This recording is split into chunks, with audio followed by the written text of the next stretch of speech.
Para sahabat, saya sekarang akan berbicara tentang melawan anti desa.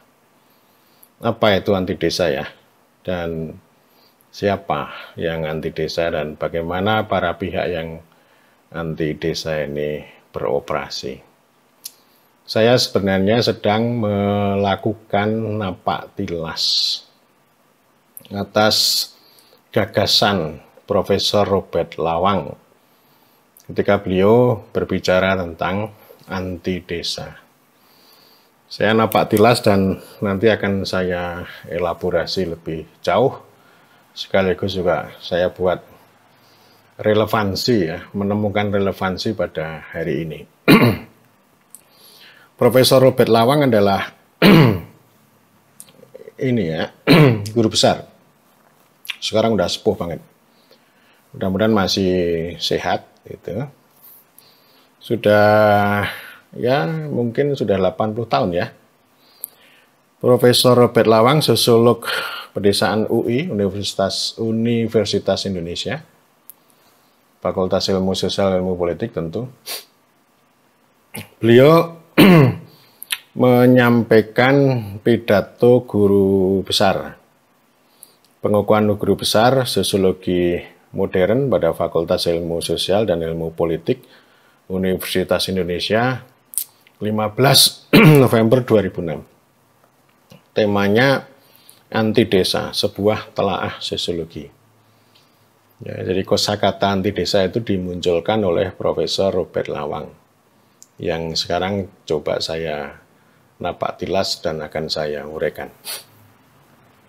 Beliau memulai dengan ini ya, ketimpangan desa kota. Bicara kemiskinan tentu. Ini kan yang paling ngetren ya. Kalau bicara desa kota itu biasanya ngomong kemiskinan. Ya meskipun ada yang bicara kemiskinan itu dengan cara ingin mengawetkan kemiskinan dengan proyek penanggulangan kemiskinan. Ada yang begitu ada. Beliau memulai kalimat begini, memang tidak semua orang desa itu miskin dan tidak semua orang kota itu kaya. Namun data menunjukkan bahwa sebagian besar orang miskin itu tinggal di desa. Ini masalah klasik. Sebenarnya kalau secara implisit ya urbanisasi itu bagian dari proses pemiskinan desa. Ada ketimpangan ekonomi politik antara kota dan desa. Antara pusat sama pinggiran. Antara ratu dengan batu. Ya. Desa kan cerak watu atau ratu, kota itu cerak ratu atau watu. Itu terus-menerus dan tidak bisa diselesaikan, tapi dirawat. Kalau ada proyek-proyek ya itu masuk desa itu hanya untuk menyenangkan aja. Residu ya, desa dapat sisanya sisa. Meskipun ya pangan itu datang dari desa, pangannya orang kota itu datang dari desa. Sehingga saya sering mengatakan bahwa orang kota itu mengambil hasil bumi dari desa, orang desa mengais rezeki di kota. Itu udah struktur ketimpangan ekonomi politik yang luar biasa. Jadi ini beliau memulai kalimat itu, kemudian ada dua kubu yang diuraikan ini ya. Ada dua kubu, dua perspektif yang memandang soal kemiskinan dan ketimpangan itu. Yang pertama itu kaum fungsional struktural. Ini kalau di sosiologi kuat banget ini. Kalau di ilmu politik yang namanya sistem politik. Kaum fungsional memberikan argumentasi bahwa orang itu miskin karena salahnya sendiri, malas, bodoh, konyol, dan macam-macam atribut serupa. Karena itu kesenjangan sosial yang tercermin dalam stratifikasi sosial tidak perlu dipersoalkan. Tentu juga ketimpangan kota desa ini juga nggak perlu dipersoalkan, kalau menurut ini ya, struktural fungsional. Dengan kata lain, kalau orang desa itu miskin, itu tidak mempunyai kekuasaan, powerless, tidak mempunyai privilege dalam bidang ekonomi, dan dalam banyak hal tidak dihormati. Orang Jawa menyebutnya deso. Ya. Tidak usah heran karena kekayaan, kekuasaan, dan kehormatan orang kaya itu diperoleh dengan susah payah, baik tenaga dan biaya. Jadi yang malas memang salah sendiri, dan yang rajin memang perlu dan berhak menikmati jerih payahnya.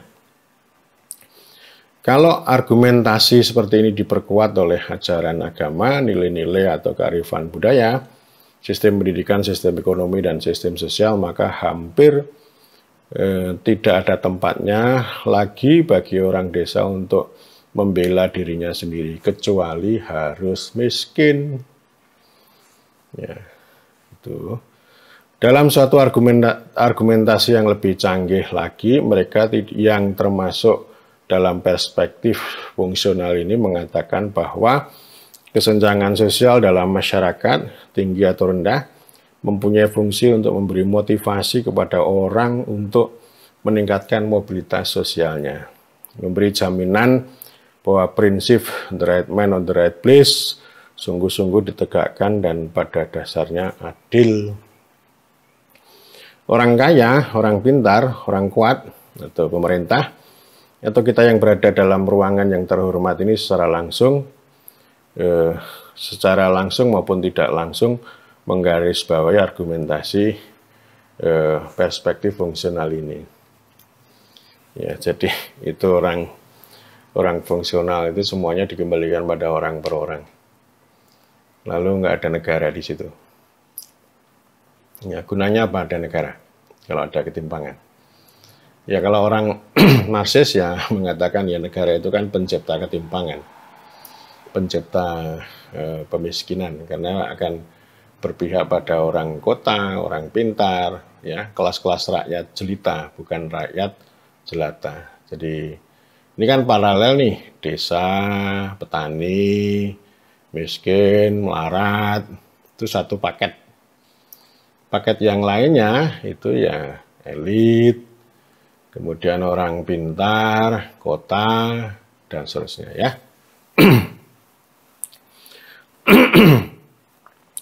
Yang kedua itu argumen konflik kritis yang berlawanan dengan fungsional. Menurut argumen ini, struktur sosial yang membagi desa yang miskin dan kota yang kaya itu merupakan akibat langsung atau tidak langsung dari segregasi masyarakat ke dalam kelompok-kelompok kepentingan yang bertentangan satu sama lain. Dalam pandangan mereka ini, orang miskin di desa tidak menerima kenyataan itu sebagai dampak dari sikap negatif yang dikemukakan oleh kaum fungsionalis. Orang desa mengatakan, kami tidak malas. Kami sudah mengerahkan seluruh tenaga kami untuk memenuhi kebutuhan hidup kami. Kami bekerja dari pagi sampai sore. Dan lain-lain argumentasi lagi hanya untuk mengatakan bahwa ada sesuatu yang tidak beres dalam sistem sosial ekonomi kita yang membuat kami begini. Selanjutnya orang desa berargumentasi secara retorik, apakah Anda tidak lihat ketika kami membutuhkan pupuk harganya mahal sekali, itu pun kalau ada. Tatkala kami membutuhkan uang tunai, tidak ada bank yang percaya kepada kami sehingga kami terperangkap pada jebakan tengkulak. Tatkala produksi padi meningkat, harga di pasaran turun, dan malah pemerintah tidak segan-segan mengizinkan impor beras demi menjaga hubungan perdagangan dengan negara tetangga. Bukan integrasi sosial yang terjadi di antara desa miskin dan kota kaya, melainkan konflik. Konflik dengan siapa? Konflik dengan orang-orang yang tinggal di kota itu seperti pemerintah dan para pengusaha. Tentu para ilmuwan juga ya. Dalam argumentasi perspektif konflik, orang yang berkuasa dan yang kaya sering kerjasama untuk mempertahankan kepentingannya. Dan kalau perlu meningkatkannya lagi dengan cara apa saja termasuk mengeruk kekayaan dari desa. Perspektif konflik mengatakan bahwa distribusi kekuasaan, privilege, dan prestis dalam masyarakat pada dasarnya tidak adil, tidak perlu merusak dan mengganggu individu dan kesejahteraan sosial. Struktur sosial dalam pandangan mereka ini memainkan peran yang manipulatif, penuh paksaan dalam mempertahankan sistem privilege dalam masyarakat.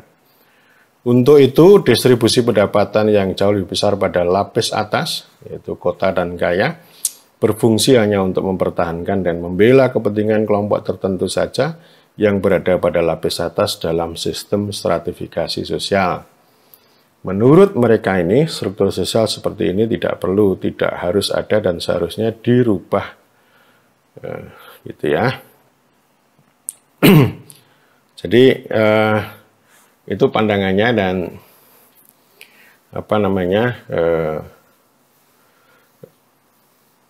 Profesor Robert Lawang mengatakan begini, kedua argumentasi itu dalam tatanan praksis tidak bertolak belakang. Orang mengambil segi positif dari masing-masingnya dan meracik satu model yang efektif untuk mengatasi masalah kemiskinan desa. Dari argumen fungsionalis struktural kita belajar bahwa nilai-nilai kerja yang terkandung dalam masyarakat desa itu harus mendapat perhatian, sehingga lahan-lahan yang masih tersedia cukup banyak di luar Jawa Bali khususnya atau di luar kota dapat dimanfaatkan sesuai dengan potensi lingkungannya. Ini fungsional. Jadi sedikit banyak Prof. Lawang juga mengamini cara pandang fungsional. Sebaliknya, dari argumentasi konflik kita belajar untuk mengutamakan kesejahteraan kaum yang lemah dengan keberpihakan yang jelas. Jadi tidak netral ya, tidak objektif, tadi harus subjektif. Dalam konteks ini ya, itu Profesor Lawang lalu bertanya, apa sumbangan sosiologi pedesaan?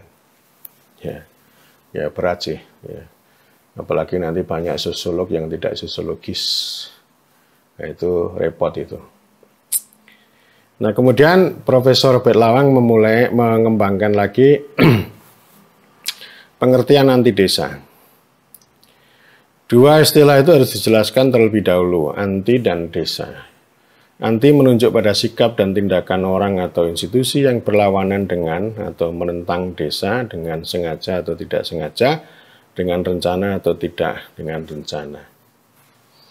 Kalau menurut saya, ya the good intention, niat baik, kehendak untuk memperbaiki itu juga sebenarnya anti desa juga gitu. Dalam pengertian sosiologi, istilah anti masuk dalam analisis hubungan sosial yang dapat dirinci menjadi struktur sistem, status peran, institusi perilaku, stratifikasi sosial, dan mobilitas sosial. Ya. Kalau kedua istilah pengertian ini digabung, maka secara sosiologis, anti desa itu menunjuk pada hubungan desa dengan pihak luar yang merugikan desa dalam pengertian orangnya, struktur dan sistem sosial, wilayah, dan hubungan dengan pihak luar itu sendiri. Kalau definisi ini dipenggal-penggal, maka hasil dari sikap dan tindakan anti desa itu akan merugikan satu, ya, kelompok orang desa, kemudian yang kedua struktur sosial budayanya, ketiga lingkungannya, keempat hubungan dengan pihak luar. Ya. Itu kerangkanya situ, makanya kan nanti akan saya dalami lagi. Nah lalu siapa yang anti desa? Nah ini pertama menurut Prof. Robert Lawang kabupaten. Yang antara ini tidak adil ya. Ini kan konteksnya pada tahun-tahun ya sebelum 2006 lah. Dinamika tahun-tahun sebelum 2006. Termasuk ini kisah alokasi dana desa yang dari kabupaten ke desa. Ada yang membagi, ada yang enggan. Ada yang membagi dengan cara yang tidak adil, itu disebut sebagai anti desa. Ini ada banyak kisahnya ini dari pemerintah kabupaten dan desa, dan menurut cara pandang saya ya itu memang sejak dulu begitu. Saya dulu pernah mendengar ya tahun 2000 2001, lupa saya, 2001 ya, 2001. Itu bupati yang terkenal di Kutai Kartanegara, Saukani ya, Saukani ya terkenal lah pada waktu itu karena dulu satu desa 1 miliar itu tahun-tahun itu. Beliau menjadi bupati mengatakan begini, otonomi berhenti di tangan saya, tidak ada otonomi desa, misalnya gitu. Ya kalau sekarang banyak, misalnya bupati mengatakan hari ini dana desa saya cairkan, tetapi kalian hati-hati, penjara menunggu kalian, misalnya. Kalimat-kalimat begitu itu biasa. Nah nanti struktur organisasi perangkat daerahnya itu beda-beda. Ada yang saya sayangkan itu kalau misalnya dinas pemberdayaan masyarakat dan desa malah anti desa. Ada seorang pejabat mengatakan at the end gitu, pada ujung gitu kan pelaporan gitu. Desa harus membuat pelaporan. Bagaimana kalau pelaporannya kacau gitu? Ini harus disiapkan gitu. Yang ngomong begitu tidak hanya satu, di mana-mana. Sehingga dinas ini pendapatan ini dinas pendapatan, dinas PMD ini sibuk melatih desa dengan manajemen keuangan desa. Ini kepala desa dicekoi gitu. Dicekoi dengan ini apa namanya? Manajemen dan siskudes gitu ya. Begitu giliran saya bicara ini manajemen keuangan desa ini tidak relevan dilatih untuk kepala desa. Biarkan itu untuk sekdes. Kepala desa harus minta pada pemerintah. Kalau latihan ya latihan tentang bagaimana cara memakmurkan rakyat. Ya, itu yang penting. Tapi ya sekarang yang terjadi bukan begitu. Peraturan bupati itu dahsyat. Jadi dia lebih konkret, lebih nendang, lebih dikenal oleh orang desa daripada undang-undang desa. Intinya apa? Kontrol ya, terhadap keuangan. Ya, itu betul-betul anti.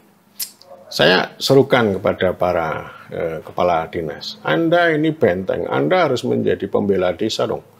Masa Anda mengendalikan desa, mengatur desa? Anda harus mengurus, Anda harus membela gitu. Jadi jangan sampai misalnya kepala dinas PU lebih berkuasa daripada kepala dinas PMD. Ya. Bagaimana cara membela? Ya banyaklah, tidak harus belajar hebat-hebat. Dari cara bertutur atau isi kalimatnya aja udah kelihatan bahwa Anda itu anti desa. Anda itu tidak membela desa. Anda itu tidak banyak mengurus tapi lebih banyak mengatur. Nah, belum lagi nanti aparat-aparat yang lain. Ya, yang justru itu semakin melemahkan desa. Kedua, sikap anti desa muncul dari pemerintah. Ini Profesor Robert Lawang ini menyatakan begini, Undang-Undang 32 tahun 2004 mengisyaratkan adanya otonomi desa. Salah satu wujud utamanya adalah wewenang untuk mengatur dan mengurus rumah tangganya sendiri. Ya, jadi memang kalau undang-undang itu ya lumayan sedikit lah gitu ya. Nah, Profesor Robert Lawang itu mengidentifikasi atau menyoroti soal apa namanya rencana desa RPJM itu loh ya. Jadi yang diamati apa namanya musrenbang dan perencanaan ini tidak dari bawah gitu, tapi ya dari atas. Jadi desa harus menyesuaikan gitu. Ada kewenangan yang mulai dibuka, tapi dalam apa namanya perencanaan enggak. Saya menyebutnya dulu ya, perencanaan desa itu menjadi bagian dari perencanaan kabupaten kota. Ya bagian kok. Dan bottom up itu kan ternyata bottom up, tidak naik. Ya. Profesor Robert Lawang juga menyoroti soal ini ya, pemerintah dan pemerintah daerah itu mempunyai argumentasi sendiri-sendiri. Ya. Dan Apa yang kita simak dari kenyataan ini adalah pengabaian terhadap aspirasi desa yang tentu saja masuk dalam kategori sikap dan tindakan anti desa dari dulu. Ya, kalau nggak rame-rame ya kurang diperhatikan. Kalau hanya letupan-letupan ya enggak lah. Kecuali dulu ini kan tahun 2006, tahun 2011 itu gerakan Parade Nusantara yang dipimpin oleh Sudir Santoso itu luar biasa. Terus-menerus mendesak pemerintah supaya amanat presiden tentang RUU Desa harus segera keluar dan harus dibahas di Senayan. Luar biasa itu. Ya. Memang harus begitu. Dan juga munculnya DD di banyak daerah ini, selain ada yang karena kehendak baik seorang bupati, tapi juga banyak yang karena didesak dari desa melalui asosiasi-asosiasi itu desa. Ya, ini pemerintah. Kemudian beliau juga menyoroti begini, para pemimpin kita jarang ke desa lagi. Atau kalau mereka ke desa, tunggu uang sakunya tebal dulu. Dan kalau pergi pun tidak lama daripada seorang turis. Ya, jadi Profesor Robert Lawang juga mengutip kosakata turis pembangunan dari Robert Chambers. Ini ya, nanti ini akan saya uraikan. Kemarin kan sudah saya uraikan. Nah, kategori turis pembangunan itu anti desa. Datangnya disambut gegap gempita oleh orang desa yang miskin, penuh antusias, tetapi pengetahuannya tentang desa sangat minim karena HP-nya selalu berbunyi meminta dia segera pulang. Ya. Dengan pengetahuan yang minim tentang desa sangatlah sulit untuk mengharapkan perkembangan sikap dan tindakan yang memihak pada orang desa. Pengetahuan apa ya? Ya pengetahuan teknis. Bukan pengetahuan yang lebih sosiologis dan antropologis. Ya. Yang kemudian ini lagi ya. Sebentar, ada juga ini kalimat yang lain ini yang perlu saya sajikan.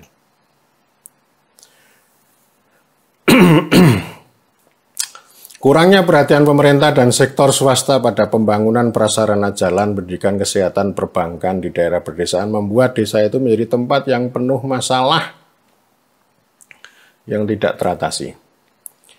Beberapa wawancara terlepas dengan orang-orang di desa yang menyatakan kekesalannya mengapa dulu dia tidak jadi mengambil keputusan untuk meneruskan kuliah dan pindah di daerah perkotaan. Hidup di desa itu serba susah. Ada beberapa orang yang pernah pulang ke desa dan rencana untuk menetap di desa terpaksa dibatalkannya lagi karena kesulitan yang ada di desa masih jauh lebih besar daripada ketika mereka tinggal di kota. Masih banyak lagi kasus yang memperlihatkan kecenderungan yang sangat besar di kalangan orang desa mengambil keputusan pindah ke kota. Ini tahun 2006 tetapi sekarang masih relevan. Ya. Masih relevan yang namanya urbanisasi ini ya. Karena itu sebenarnya ini Profesor Robert Lawang kan menyoroti, tapi dengan pertanyaan, apakah orang yang meninggalkan desa itu juga anti desa gitu? Apakah salah meninggalkan desa? Ya sebenarnya ini masuk kategori anti desa, tetapi ada alasannya karena itu tadi. Hidup di desa itu susah, terbatas. Jadi basis penghidupan dan kehidupannya memang serba terbatas. Seperti yang sudah saya bahas pada mata air negara, air mata desa. Tidak ada yang serius ya untuk menangani masalah itu. Meskipun presiden itu sudah berbicara daya ungkit ekonomi desa, ruralisasi gitu, tetapi belum ada gerakan oleh para pihak, baik itu menteri, birokrasi, perusahaan, dan yang lain-lain untuk menuju ke arah ruralisasi dan daya ungkit ekonomi desa. Itu masih biasa-biasa saja. Belum banyak yang bisa dilakukan. Itu. Sementara arus urbanisasi dari desa ke kota itu masih kuat gitu. Ya. Kemudian itu, dan saya ingin mengelaborasi. Ini kan Profesor Robert Lawang belum banyak berbicara tentang turis pembangunan ya. Jadi turis pembangunan itu juga anti desa, baik ilmuwan maupun praktisi profesional. Nah itu penting itu kita lihat ya. Jadi saya melihat anti desa itu ya para pihak yang berinteraksi dengan desa, tapi dengan sikap yang barangkali memperalat desa, atau memanfaatkan desa, atau memberi dengan cara diikuti dengan teknokrasi atau dengan koersi. Gitu. Misalnya begini, ini ya program ini harus dikerjakan, harus dibiayai dengan dana desa. Nanti kalau kalian nggak mau membiayai, nanti dana desanya nggak kita tunda, ada sanksi administratif. Ada juga dari kabupaten, kalian harus bikin bum desa gitu. Kalau nggak bikin, nanti ADD-nya, siltapnya, penghasilan tetapnya akan kami tunda. Wah, itu namanya koersi. Mengancam. Ya, jadi ancaman itu luar biasa. Dan itu dirasakan konkret. Akhirnya ya begini. Ya. Mau tidak mau harus dijalankan. Sehingga lalu muncul ini ya. Muncul bum desa pedati, perintah dari bupati. Ya, jadi ada kelompok ilmuwan yang kalimat saya berbeda dengan kalimat Robert Chambers. Jadi yang pertama adalah kelompok ilmuwan yang mencaci maki desa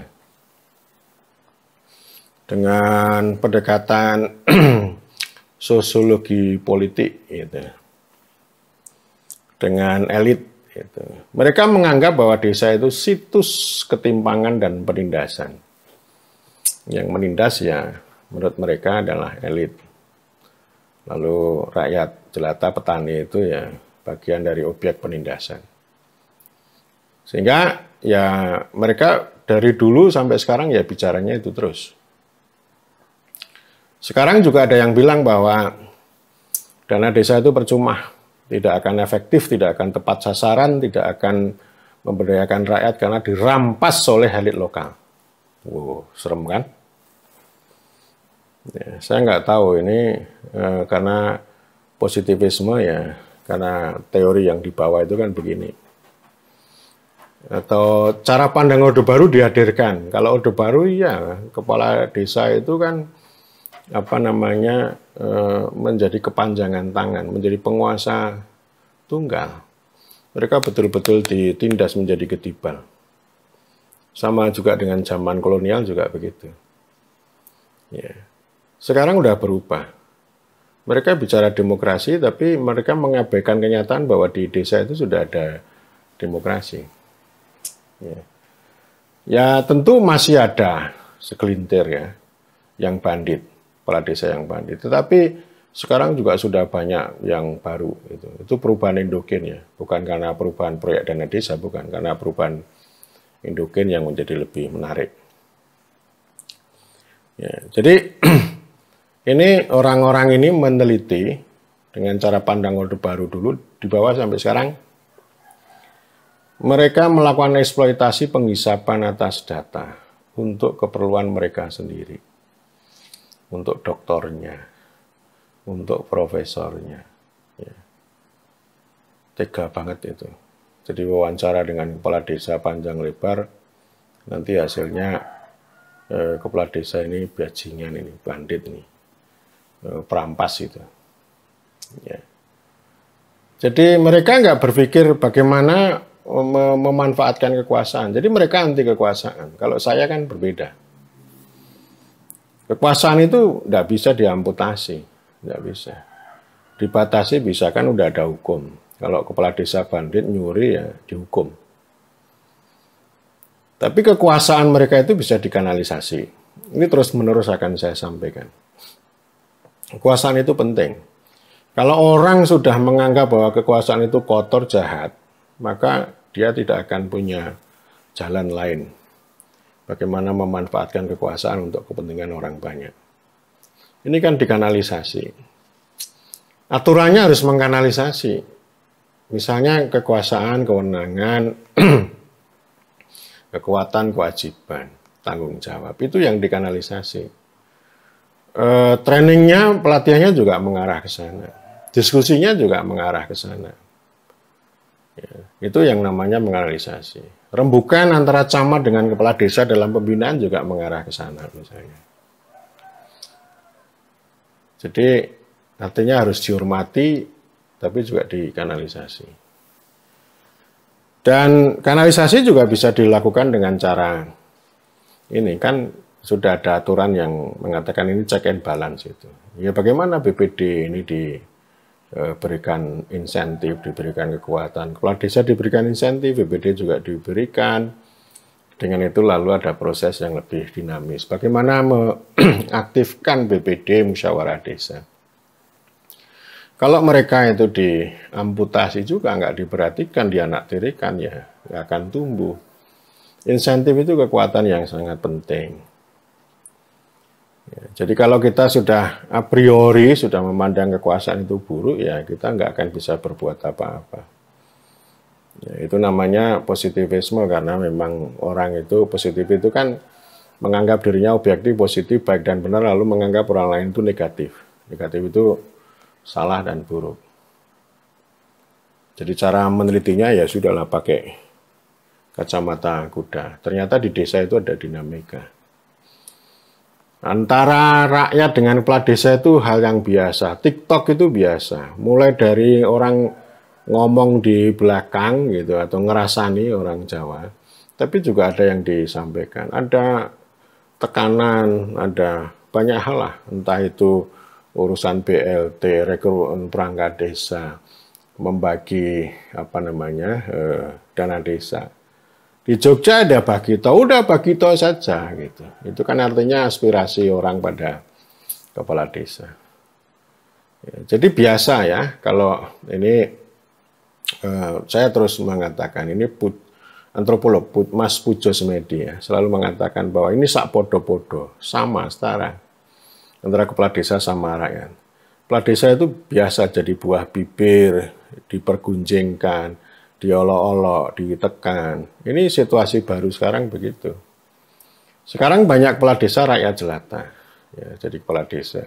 Besok kalau nggak jadi kepala desa, ya jadi rakyat jelata lagi. Itu hal yang biasa, dan ini sebenarnya modalitas baru untuk berubah.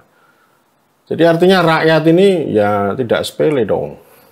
Mereka yang mengkaji terlalu membesar-besarkan elit ini kan lupa bahwa ini adalah kekuatan yang tidak bisa diremehkan, kekuatan rakyat yang bisa mengolok-olok itu.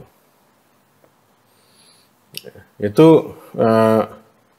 sebenarnya cara pandang elit itu cara pandang yang mengawetkan. Dan celakanya lagi, temuan-temuan itu sangat disukai dan berpengaruh.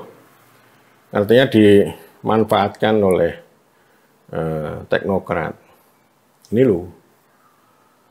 loh, kalau desa dikasih uang ini akan dirampas oleh elit. Karena itu ini harus dikontrol secara ketat. Elit itu harus dikontrol. Diskresinya harus dipotong. Mereka harus tertib administrasi. Mereka harus begini, harus begitu. Ya, sehingga ini namanya mengamputasi kekuasaan namanya. Bukan memanfaatkan kekuasaan untuk kepentingan orang banyak. Dan nanti kalau diikuti dengan teknokratisasi dan birokratisasi, nanti elit lokal itu akan bersiasat. Ya, jadi dana desa akhirnya bukan diletakkan dalam kerangka yang benar gitu. Dengan rekognisi, subsidiaritas, otorisasi, proteksi, distribusi, demokratisasi, edukasi, emansipasi bukan itu. Tapi distribusi diikuti dengan teknokratisasi dan birokratisasi. Sehingga ini malah justru membuat mereka menjadi apa namanya, ujungnya laporan ya, laporan. Hanya itu saja. Jadi nggak ada perubahan yang besar kalau cara berpikirnya seperti itu. Ya, nggak ada semangat. Kepala desa mengatakan kalau dana desa itu ribet, sementara pendapatan hasil desa itu bebas. Kan sama-sama uang rakyat. Yang benar yang mana itu? Ya. Ini ilmuwan yang tadi ya, ilmuwan yang disebut radikal. Biasanya kalau ditaruh radikal, radikalnya mana? Enggak. Ya. Jadi menyukai demokrasi gitu, tapi memenjara politik istilahnya Ari Sucipto. Itu kalau sosiolog yang begitu namanya sosiolog yang tidak sosiologis. Kemudian ilmuwan yang kedua ya ilmuwan yang mencaci maki desa, caci maki, tapi ingin memanfaatkan desa untuk apa? Antara untuk pelayanan publik. Ini buahnya yang profesor administrasi negara itu begitu. Ini desa ini warisan kolonial nih, gitu ya. Pemerintahan tidak langsung yang inkonstitusional, seharusnya mereka menyelenggarakan pelayanan publik gitu. Ini enggak, ini macam-macam.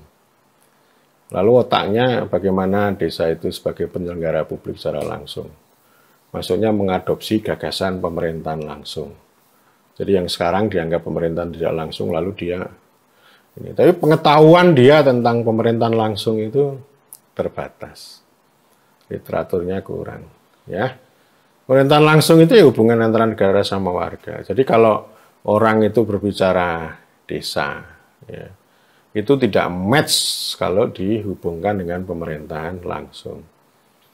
Kalau si profesor ini berbicara pemerintahan langsung, maka solusinya desa itu dihabisi, dipotong, dilenyapkan. Tidak ada lagi pemerintahan lokal atau organisasi pemerintahan atau kesatuan masyarakat hukum adat itu model-model etatisme atau negara leviatan liberal model Eropa. Tidak ada itu, desa itu nggak ada. Bahkan daerah pun itu daerah pun itu dikurangi. Jadi tidak menggunakan banyak perantara. Tapi dengan negara warga, kekuatannya ya the real estate itu ya birokrasi itu. Jadi dia nggak duduk ya, nggak bisa memahami kalau desa itu antara negara ini dualisme. Desa itu milik masyarakat, negara itu milik warga. Memang ada titik-titik di mana ada interseksi. Tetapi poin penting yang mau saya katakan bahwa desa itu mengatur dan mengurus kepentingan masyarakat setempat. Negara melalui pemerintah itu mengatur dan mengurus kepentingan warga. Jadi orang-orang desa juga warga, pendekatannya juga harus pemerintah, gitu ya, harus dengan pemerintahan. Pelayanan publik ya itu warga, maka jangan memanfaatkan desa, jangan menunggangi desa. Gitu. Nah ini banyak yang model begini ya, benci sama desa tapi memanfaatkan. Ya. Ini yang kedua. Kemudian yang ketiga ya ada juga ini. Ilmuwan yang yang orientalis ya, yang sama-sama ini memperalat desa juga, tapi dengan perspektif yang dia bawa, termasuk sosiolog yang tidak sosiologis, yang membawa konsep SDGs desa, adalah yang lain lagi smart village, pokoknya label-label, stiker-stiker gitu, mantra, jimat, yang mereka punya lalu mau diterapkan di desa. Termasuk yang sudah saya bicarakan ya, laparisasi dan kenyangisasi. Jadi mereka itu melihatnya kemajuan. Desa itu dianggap terbelakang, dianggap stupid, goblok gitu. Ya. Lalu diintervensi dengan cara berpikir mereka. Itu namanya orientalis ya. Atau istilah kalau Robert Chambers ya mereka membangun desa itu dari depan. Itu tidak akan bisa berhasil, tidak akan. Itu sudah sejarahnya sudah panjang lebar. Jadi ini yang kemudian disebut oleh Pak Mukwam itu apa? Membangun sambil merusak, memajukan sambil melemahkan. Cara pandang modernis yang orientalis itu. Ya. Nanti kalau apa namanya gagal yang disalahkan desa. Desa itu nggak mau belajar gitu. Dasar SDM-nya rendah gitu-gitu. Nah, tetapi kalau ada desa yang maju seperti Ponggok, seperti Panguwarjo ditumpangi terus tuh. Ditumpangi terus sebagai best practice katanya. Padahal itu bukan karya dia. Yaitu proses perubahan secara endogen di dalam desa. Ya, ada powerful government. Ya, bukan karena proyek, bukan. Mereka bersiasat. Ini meskipun dana desa ini oleh Jakarta dimaknai sebagai proyek, ya mereka dikuasai. Oh ini punya kita ini. Ini aset kita ini. Disiasati. Gitu. Nah, ini istilahnya teknokrat itu. Termasuk jajaran teknokrat begitu. Saya sudah bahas nanti di video apa namanya Smart Village yang saya gemes, sangat gemes. Itu ya memang dari dulu termasuk ini ya video saya yang nanti modernisasi desa juga sudah berbicara itu. Ini ya maknanya ada niat baik tapi kontradiksi. Tapi sebenarnya mereka kekuasaan. Mereka kan sebenarnya tidak suka distribusi dana desa, sukanya proyek, gitu, program, karena program itu bisa dikendalikan. Ya, mereka yang punya, lalu desa itu sebagai objek, sebagai target, sebagai lokasi, sebagai alat, bukan sebagai subjek, gitu. Jadi yang mereka pikir bukan desa yang kuat, bukan. Tapi indikator-indikator yang mereka rumuskan. Lalu desa itu nanti sebagai targetnya. Itu sudah banyak lah model kayak gitu, itu udah banyak gagalnya. Ya kalau keberhasilan itu hanya angka aja.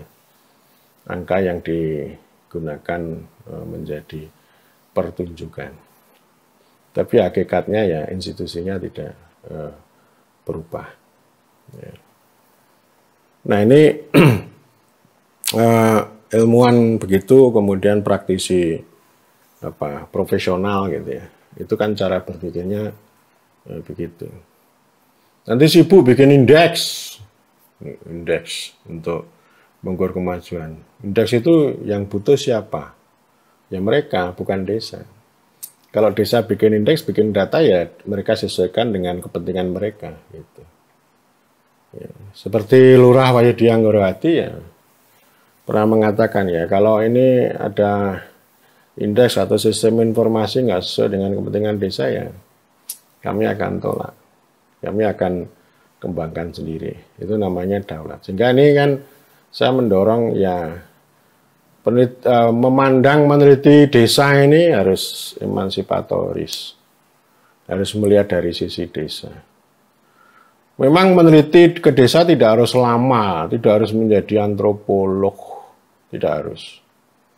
Tapi yang paling penting itu melihat desa dari sisi desa. Jangan ini ya, jangan pakai indikator, jangan. Tapi secara kontekstual. Ilmu politik pemerintahan diajarkan itu ya, kontekstual. Kontekstual itu interseksi antara sosiologi yang lebih banyak teori abstraksi, lalu antropologi yang lebih banyak cerita-cerita lokal. Nah, interseksi itu namanya kontekstual. Tidak harus lama, tetapi penting untuk mendengarkan aspirasi dan narasi lokal. Entah petani atau kepala desa. Petani banyak sekali ternyata yang ini. Ya misalnya, ya saya ini petani gitu, tapi saya nggak punya tanah, saya menunggu raskin dari pemerintah. Termasuk ibu-ibu ya, kalau saya didata apa, saya dapat apa, apakah hidup saya berubah kalau saya memberi data. Itu contoh ya, contoh. Dan saya kira banyak sekali yang ini kita harus lawan. Ya, saya nggak tahu, mudah-mudahan ada teman juga untuk melawan ini, melawan anti desa ini. Atau istilahnya menantang atau melawan desa ilmiah. Itu terus-menerus akan ini. Dan saya akan menggalang juga kekuatan dari desa itu.